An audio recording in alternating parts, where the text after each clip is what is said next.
Hello and welcome everybody. Welcome back to Comedian MTG. My name is Ian. On this episode, we are going to be breaking down the top 16 from the Ka0s tournament. This is their Magikids tournament, which happened a few weeks ago at this point in, I believe, October 21st, if I'm not mistaken. But this was a cEDH tournament meant to support the Magikids charity, which is a really nice charity. And there were a number of things auctioned off during that charity, so it was a pretty cool thing. Apart from that, this is a pretty large cEDH tournament done under the Ka0s shell, a classic purveyor of online cEDH tournaments and a well-known group. So let's break down the top 16 for you here today. While you're here on this channel, make sure to hit like and subscribe if you enjoy videos like this, and make sure to check out some cEDH coaching if you're interested in that, and we'll talk about that later in this video. This video today is also sponsored by Wizards of the Coast, so thank you Wizards for sponsoring this video. If you're interested in seeing what they have to offer as far as Magic product and stuff like that, there will be a link down in the description below. We are breaking down White Trash by Dixonormous. We have a Heliod Ballista list. We haven't really seen Heliod Ballista do a lot since Michael Levine took it to the top 16 of SCG Con Baltimore, which was at this point quite some time ago. But we are seeing here already the innovations that Michael showed with the Heliod archetype, and basically this idea that turning Heliod into a flash style deck. So we have Shimmermere, Liberator, Urza's Battlethopter, and Gandalf here, along with Skittering Cicada. So 4 different enablers to enable instant speed wins with this list. The idea is that you get your Heliod onto the battlefield and either give Walking Ballista or Triskelion lifelink, which will create a loop where you infinitely are able to deal your opponents infinite damage, and you will gain the same respective amount of life. Now, Heliod's classically known as just one of the best stacks decks in the format as far as efficiency and having that combo. Now, it can't use certain stacks effects, for example, Cursed Totem or Null Rod, because it shuts off your main combo, but it kind of gets all of the other stuff. So you get some of your Rule Laws, you get your Draniths, you get your Soulless Jailer, Aven Mind Sensor, a lot of the classic stacks effects in this format. I'm a little surprised to see no Sanctum Prelate. I find that to be like one of the best stacks creatures in the format, so I'm wondering if the amount of non-creature spells in the deck has sort of leaned them away from playing that card. We see the newer Lord of the Rings card Reprieve in here, Angel's Grace, which is not always traditionally played in stacks decks, but I do kind of like it in the current metagame. We've got a bunch of silences in Silence, Calamity's Wake, Abeyance. I know we have our Ranger Captain up here. So a lot of different ways to silence our opponents, stop them from winning the game, stuff like that. And then we have some of our, value artifacts here, things that are going to stop our opponents from popping off. We have Gerard's Pendant, which is a really anti-Tivit tech piece. We've got Soul Cauldron hits the graveyards, Damping Sphere preventing multiple spells being cast, things like that. So a lot of very oppressive stacks pieces. Takazia's Welcome is one that I haven't really seen. When one or more creatures meta value 3 or less enter the battlefield under control, draw a card.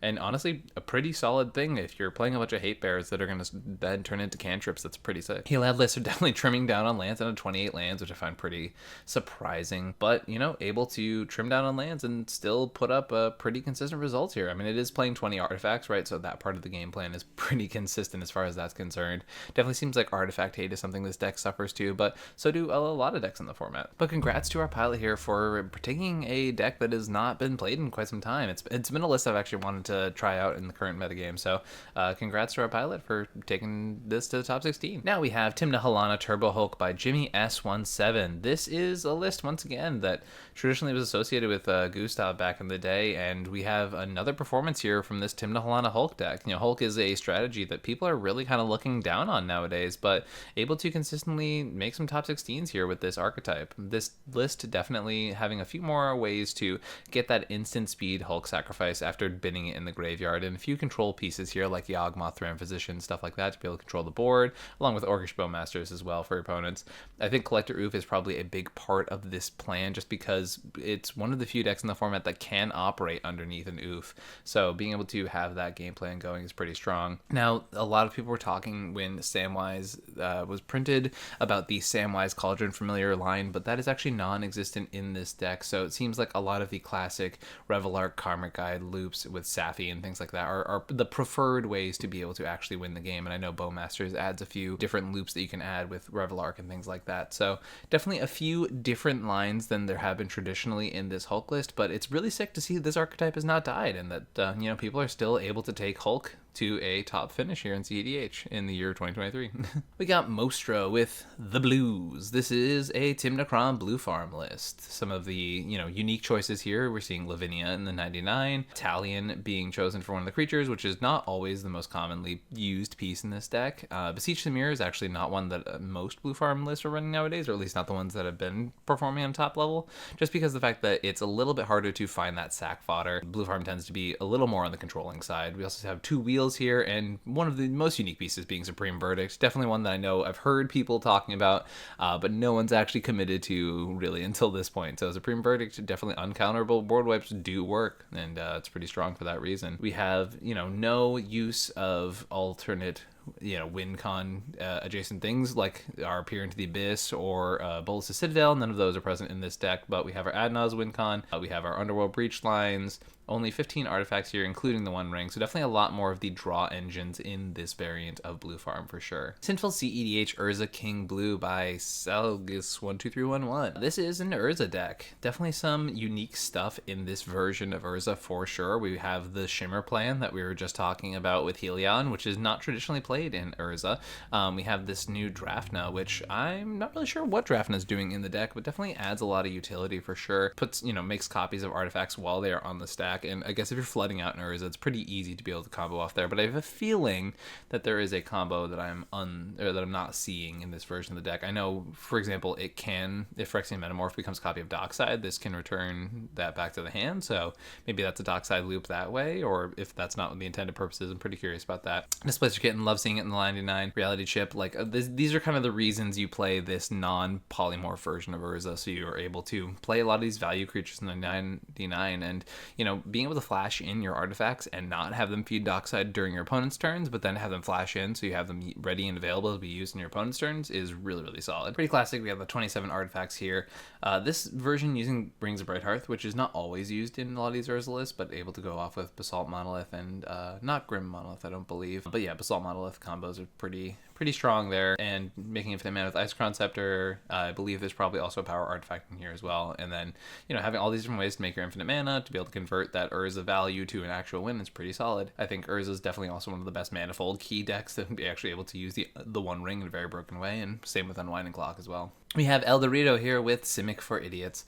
This is pretty classic Kinnan list here. We got a few different pieces that are not always played, and I believe we've covered some of the unique versions of this Kinnan variant here.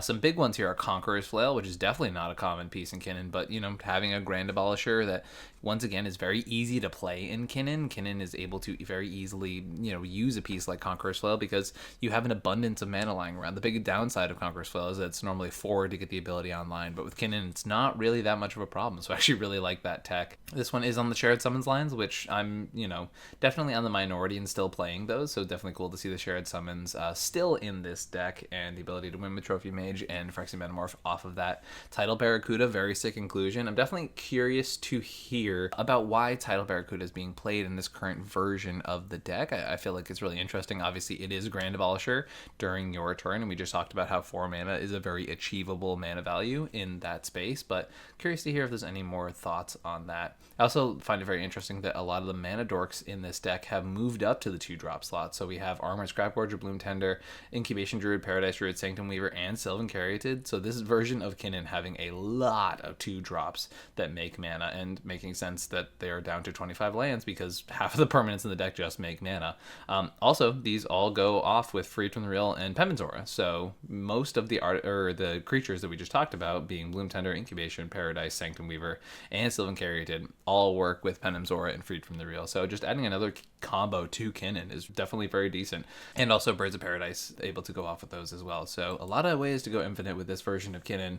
Definitely more than the standard list, and less of the, big flip stuff. There's no Void Winnower in this version. There's no, Jin Gataxias, and a lot of the bigger flips of Kinnan definitely missing from this variant. So a unique take on the archetype, and definitely approaching it in a way that not a lot of other Kinnan decks are. Baneslayer 88 here, consistent player of the Sisay archetype. Here with Sisay, once again, we've got the classic 5-color Sisay Tutor Chains variant. Baneslayer definitely has always kind of kept in between this like higher mana value version, so playing cards like Talion, Sakashima, and Urtai, but not going as crazy as playing like Olivia Voldaren or any of the Chainer effects and things like that. So definitely one of the, I would call it like a mid-speed Sisay, but definitely leaning towards the heavier side, playing cards like One Ring, which are a little heavy in the colorless mana value, playing 30 lands, which I think is just kind of necessary with Sisay, as you kind of need all 5 colors to be able to activate her and go off. Gilded Drake in the 99, which is not always a common choice, same with Orcish Bowmaster, so definitely a few more non-legendaries that are used for pretty solid utility in this list that don't always make the cut. They're choosing to go on Oppo instead of Ashiok, which is usually a choice that it's like me and not many other people on, so I'm very interested that they are doing that as well. But yeah, Sisay is just one of the strongest decks in the format. It's a deck you have to respect, and you have to respect the lines and the combos in it. And, a lot of pilots who are very comfortable with the list are going to continue doing well with it. Tymna Farm 2.0 by Ruknar. We have Tymna and Crom. It is Blue Farm. Dragon Race Channeler, definitely one of the pieces that is not most often played. Usually you see Ragavan in this spot for this deck, and Facebreaker, not always the most common inclusion for these Blue Farm lists. We have the classic one-wheel situation here, and seems like not many other ways to have those Blue Farm outlets, right? We have no Bolas Citadel here. This one not on Touch the Spirit Realm, which I've noticed a lot of Blue Farm lists are moving towards nowadays, and very low on artifacts, down to only 13 artifacts, and still playing Mox Opal in the deck. One of those artifacts being a One Ring is pretty surprising. So there's like no Grim Monolith, no Talismans, things like that. Definitely a very mid-range Blue Farm list, playing Born Upon the Wind, which is definitely a tech slot in this Blue Farm archetype, to be able to win at instant speed over your opponents. So apart from that, it's a pretty standard Blue Farm list, but definitely has some specific choices that the pilot has made, for sure. PK Xavier here with Shalai and Halar. Shalai and Halar, continuing to do pretty decently. It's been showing up every once in a while, making these top 16s, not, absolutely dominating tournaments, but definitely making itself known as a presence in this format. The Invasion of Gobakon variant, I think, is the same pilot who's been playing this repeatedly. It's definitely not a card a lot of people are playing. It's very interesting to see that. This version of Shalai Halar running the Emil Dockside lines, also running Collector Oof, so you don't see things like Null Rod or Stony Silence in the deck, but you do have the Collector Oof specifically, so that is definitely one thing to pay attention to if you are playing this version of the decks. They do have that bit of contradiction. You got a lot of value counter creatures here. I mean, you have your combos with like Heliod and whatnot, but you have things like Mana Gorger Hydra, which adds counters over and over again, really adds a clock to the table as the counters go up and starts dealing direct damage to your opponents. You have your classic stacks pieces in these colors right now: Mind Sensor, Boromir, Soulless Jailer, Oof, all of that stuff. I know there was a very creature protection heavy variant of the deck, and this does seem to be going along those lines. We have Safekeeper, Mother of Runes, Giver of Runes, Skrelv, all ways to make sure that your creature combos do go through when you attempt to execute them. You also have Shalai and Sigarda here, so really a lot of ways to protect your creatures and make sure that they are not just getting blown out. Also, the brand new Everybody Lives here with this archetype, very interesting. I'm wondering if it's here for protecting the creatures more so, or just basically being an Angel's Grace effect. And also Birthing Pod in this variant. When you have a 1-card creature combo with your commander, it does kind of make sense that Birthing Pod would just be a nice inclusion in a deck like this. Also Rhythm of the Wild, very clever inclusion here, and using the Riot to be able to add counters to your creatures is pretty sweet. Eric and Prosperity here with this Atraxa cEDH deck. Some innovation here with Narset being in the 99. It's not the most common inclusion with Atraxa nowadays, and I think it's really good to basically hate on the Rhystic Study meta, right? Like, a lot of people are out here talking about how Rhystic and Mystic are dominating the format along with Crom and Tymna, and this is a really solid way of at least getting to slow them down. And Atraxa makes a pretty good blocker, fun fact, so it's really nice to see that. Subtlety is a card I'm seeing a lot more nowadays. It was just like not played at all for a really long time, but I've noticed more and more pilots are picking up Subtlety and putting it in their decks. I think it's starting to be a trending pattern for sure. Also just another way to exile your Mist Hollow Griffin if you happen to get stuck with that in your hand, which is pretty interesting. Apart from that, not too many crazy options here in this Atraxa variant, but you got a lot of that mid-range value grind. Counterbalance not most often seen in this archetype. We got another 13 artifact Mox Opal deck here in this tournament, which is a lot of people are being greedy with their Mox Opals, but hey, if it's working for you, it's working for you. We have Razland here with the King Ping. Ob Nixilis Captive Kingpin. This is the pretty classic Ob list. You are trying to make multiple instances of dealing your opponent exactly 1 damage so that you can draw a ridiculous amount of cards cards with this commander. You also have 1-card combos with all will be 1, and then the rest of the deck is very classic, Rakdos, good stuff, explosive, Underworld Breach, Bolster Citadel, Reservoir line, obviously playing top if they're going for that line here specifically. Soul Cauldron in the deck, which is pretty unique to this archetype. I haven't really seen that a lot with Obnick's list. And then you got a lot of really patient interaction with this variant of the archetype, which I find pretty interesting. I think this is one of the more removal heavy lists I've seen in a little bit, which is pretty sick. And then the idea is like, you push your advantage a little bit, you do the sort of mid-range grind with things like Prosper and things like that, and just when it's on the battlefield, will just draw a ridiculous amount of cards. It really does just consistently draw and draw and draw, and I think this archetype is definitely planning to abuse that fact for sure. Ob is definitely a piece you can disrupt if you just remove the commander, but not all games sort of lend themselves to where I just have a bunch of removal ready to get rid of Ob every time it comes down.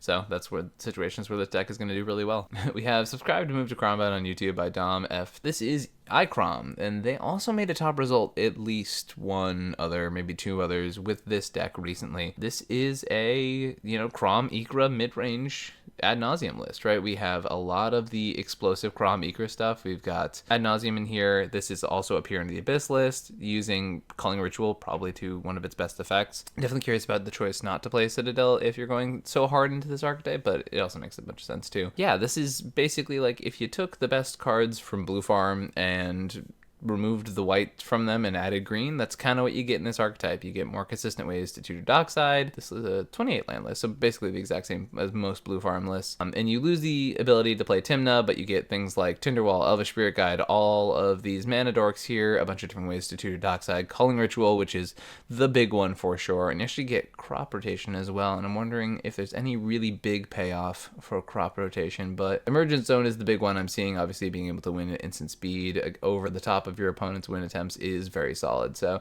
crop rot in there, and I've always found that to be like one of the main reasons to play the green variants of this like Blue Farm style Crom deck, is just like being able to flash in things with either E-Zone or being able to convert a land into not this Beseiju but the other Beseiju that makes your ad naus uncounterable. So the crop rotation variant in the crop rotation in these decks is definitely one of the main reasons to play green, apart from Culling Ritual, which is just an insane card for sure, and also access to a second Spirit Guide. I broke up with Wounded after he played Tyann by Punny name. There's a whole, I guess, Punny X Wounded Satellite canon that's established by these deck names, but this is Atraxa. Punny has been doing well with Atraxa for quite some time. Hullbreaker Horror, definitely a newer piece in this Atraxa list, and seeing Kinnan in there to support that game plan is pretty interesting. We have, apart from that, just like a lot of mid-range Atraxa value, right? Like Atraxa just does the thing where it comes down at the later part of the game and just starts to run away with the game because it draws you 5 to 7 cards a lot of the time, and the rest of the deck is 4-color mid-range grind value, and that's basically it. I mean, you get access to things like Culling Ritual, stuff like that, but you're not a Nas deck. You're definitively a mid-range list, and Atraxa is a ridiculous amount of value, so if you get it to work, you get it to work really, really well in your favor, and every other copy of Atraxa makes Atraxa way better. Before we break down our top 4 decks here today, I'm just going to remind you that we offer cEDH coaching here at Comedian MTG. If you're interested in cEDH coaching at all, feel free to hit me up at Gmail at comedianmtg@gmail.com. You can find me directly on Twitter at comedianmtg, or you can find me at Discord at comedian_MTG. For coaching options, we have one-on-one sessions sitting down with myself and one person who is receiving the coaching, and we'll go over things like deck lists, politics, things like that, expected tournament results, things of that nature. And then we have gameplay coaching, which is we sit down with myself and several other players and do games of cEDH and then break them down afterwards and talk about important plays, notions, things like that. So any of those options are available. Once again, comedianmtg@gmail.com, at comedianmtg on Twitter, and comedian_mtg on Discord. Links for all those things will be down in the description below. We have in our top 4 Dargothras by Pigwit, I think is how you say it. Probably not. This is a Dargothras list. Dargothras has been doing pretty consistently well on the online tournament scene from time to time, and good to see that now that Freedom Waffle has moved on to other decks, it is not just Freedom playing these lists. We still have a lot of players on this archetype. The idea is that it's much like like a Thrasios style deck of the past, except for you have Dargo to just explode out of nowhere. I like to see that Dosan the Falling Leaf is definitely picking up in these style of lists, really able to turn the corner rather quickly when you're trying to present a win. You have lines with Phyrexian Altar, sacrificing Dargo over and over again to create some sort of outlet. Bergi is in the list as well for those types of things. We have Goblin Bombardment in the list specifically for the Bergi outlet version of this. You also have Greater Good here to be able to sack Dargo and draw 7 cards and only discard 3, which is pretty sick. Then you have your Birthing Pods, your Neoforms, and your Eldritch Evolutions to be able to convert your Dargo into a Tidespot Tyrant. So a lot of different ways to really abuse Dargo, and the rest of the game plan being just classic teamer mid-range grind value engines. I have noticed the play of Fairy Mastermind has picked up a considerable amount in the format. It is a card that, for a while was not really seeing play because of Bowmasters, and I think we're sort of seeing more of an overcorrection for Bowmasters for a while, and now we're kind of back in that middle space. I was definitely most excited to talk about this list. We have Sakadama by Outowhack 311. Now, Sakadama is an archetype that was really popular when Commander Legends came out and then just kind of disappeared off the face of the earth. The idea is you get a Kodama down in this deck, and then you get Sakashima to come down and be a second copy of Kodama, because that's when you just start breaking things in half. A lot of the times, the Sakadama pilots have told me that you can win without ever casting another spell as soon as you get your 2 copies of your commander down. That's pretty powerful. The idea that like just your 2 commanders resolve and the game is over unless they have like spot removal is pretty sick. So definitely a very powerful archetype. A lot of the time you're trying to just get scenarios where you like play one of these cards, like Prime Speaker, that just draw you a ton of cards, or a Shaya that like allow you to convert your deck into combos. You have Quirion Ranger lines and stuff like that with it. And Nissa, I believe, is one of the outlets for that. You also have Oboro Breezecaller, which allows you to pick up lands and sort of create infinite things that way. Cloudstone Curio does a very similar thing here. Trade Routes, another thing that allows you to pick up lands and generate infinite mana and create a bunch of triggers with these cards. So a lot of stuff like that. It's kind of a wild deck. Once again, the idea that you can just allow the 2 commanders resolve and the game's over is pretty intense. Who's also another one that actually is able to make infinite 1/1s just with Kodama being on the battlefield. So a lot of really cool stuff here. I also forgot to mention Tireless Provisioner is very similar to this Nissa as far as being able to channel land drops into infinite mana and stuff like that. So a lot of different layered ways to just convert the resolution of 2 commanders to just straight up winning the game. So pretty powerful archetype, definitely a strong one that has sort of disappeared off the face of the earth. I think it's just difficult is the other problem. Is like people don't get how to disrupt it, but then at the same time, like executing the lines perfectly is tougher for sure. And also it's an archetype that does really suffer from things like Draenith and commander hate that way. So definitely important to note if you are trying to pick up this archetype in the future. Also very interested to see AC in the 99 and not a copy of Tatiova as well. It's a very similar card, so I just find it very interesting that there's one and not the other. M. Richter here with Atraxa. We have another Atraxa list in this top 16. Atraxa making 3 of the top 16 and 1 here in the top 4. Definitely a good tournament for Atraxa for sure. This variant is not on Subtlety and not on some of the spicier cards we saw on some of the other versions of Atraxa, but this one still trying to do that mid-range thing. Still not a Nas deck. This one a little heavier on artifacts, down to up to 14, but most of the time it is just a grindy Atraxa list. This list is trying to, stall the game out a little bit until you can start resolving Atraxas and really just run away with the game as soon as your commander starts to come down. So very grindy 4-color good stuff pile that has a lot of upward potential for sure. And our winning deck is I Love Humans by Ganesh Shaha. For those who don't know, Ganesh has been doing a lot of these Chaos tournaments and has been doing very well in a number of them, playing Blue Farm, I think, every single time, and just consistently doing well with a deck that they're clearly very confident with. This one definitely a little more human heavy, hence the name of the deck. Things like Facebreaker and stuff like that are sort of a little more, but genuinely not a ton of extra humans in the deck. But obviously Grand Abolisher and Ranger Captain being able to be cast from Cavern of Souls really is a huge strength from this archetype. So definitely a powerful 4-color Blue Farm list. No real crazy innovations in the deck. Another one playing Born Upon Wind. Definitely a way to create a lot of value with the deck and steal wins out of nowhere. So congrats to Ganesh on this #1 placement in this archetype. Remember, everybody, if you like videos like this, make sure to hit like and subscribe. Let me know what was your favorite deck from today's top 16 breakdown. And without any further ado, I'll catch y'all next time. Peace. I can feel the blood creeping up from the heathens. Got will, got fight, got pride, got reason. If they wanna go eat, then you know I'm gon' feed them. If you're coming for me, hope you're ready for a demon.